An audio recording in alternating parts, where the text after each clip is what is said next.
বাংলাদেশে পীর আউলিয়াদের নির্বাচন করা উচিত না। এটা আমি আমার জায়গা থেকে বলছি এবং ব্যাখ্যা করব অবশ্যই।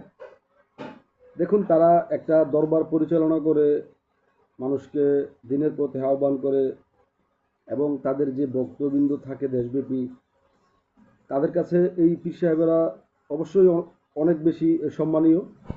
তো চরমোনাই পীর সাহেব যিনি পরাজিত হয়েছেন, আমি যদি ওনাকে কেন্দ্র করেই বলি, ওনার অনেক ভক্তবৃন্দ আছে, মুরিদ আছে দেশব্যাপী। আমাদের গ্রাম কুমিল্লা মুরাদনগর পাণ্ডুগড়েও আছে, দেশব্যাপী আছে। যেহেতু আমরা মুসলিম, অবশ্যই কেউ না কেউ কারো না কারোর আহ, মুরিদ হিসেবে আহ, আনুগত্য করেন, ধর্মীয় আনুগত্য করেন, তার কাছ থেকে শেখার চেষ্টা করেন, জানার চেষ্টা করেন।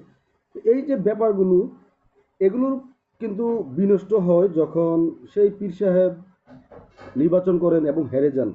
এখন আমি যেটা সিম্পলি আমি যেটা বলতে চাই যে চরমোনাই পীর সাহেব হেরে গেলেন ওনার নিজ এলাকায়, যেখানে ওনার দরবার।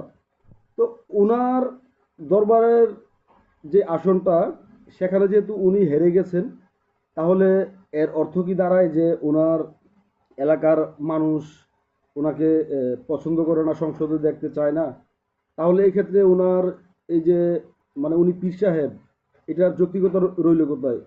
বিষয়টা এরকম হয়ে গেল না যে উনি ফেল করেছে মানে ওনার মানে উনি যে দরবার পরিচালনা করেন, উনি যে পীর সাহেব, এটা থেকে উনি সরে যেতে হবে, অর্থাৎ ওনাকে তো মানুষ চায় না, ওনার এলাকার মানুষই চায় না। যদিও আমাদের দেশে একটা কথা বলে থাকে যে বাড়ির গরু গাটার ঘাস খায় না, এটাই হয়েছে। তারপরেও তো বিষয়টা কিন্তু মাথায় রাখতে হবে, বুঝতে হবে যে যেহেতু উনি ফেল করে ফেলেছেন, তার মানে ওনার এলাকার লোকজন ওনাকে চায় না। আবার এই তারাই কিন্তু ওনার মাহফিলে সেখানে সমবেত হন, পীর সাহেবের কথা শুনেন। তাহলে বিষয়টা কিন্তু অনেক একটা জটিল বিষয়, এটা একটা মনস্তাত্ত্বিক ব্যাপার। আমি যেভাবে বলছি, এটা কিন্তু অবশ্যই অনেক গুরুত্বপূর্ণ।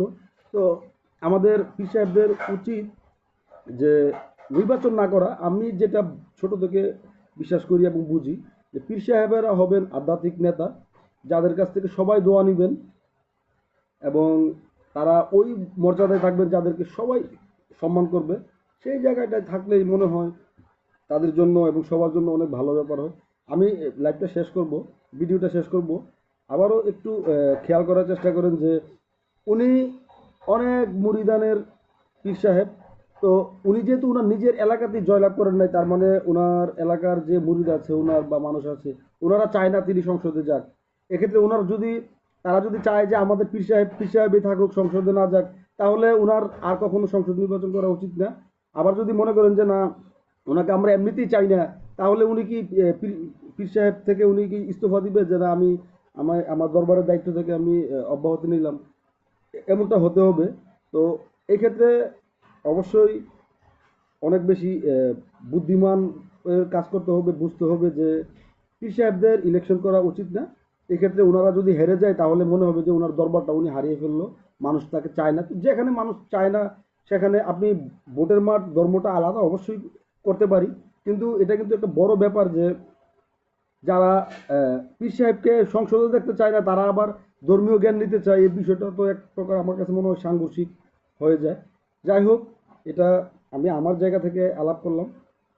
অভিনন্দন জানাচ্ছি যে ইসলামী শাসনতন্ত্র, ইসলামী আন্দোলন বাংলাদেশের একজন সংসদ সদস্য অলিউল্লাহ বরগুনা এক থেকে তাদের বিজয়ী হয়েছেন। ইসলামী আন্দোলনের এই প্রথম একজন সংসদ সদস্য নির্বাচিত হল, ওনাকে অভিনন্দন।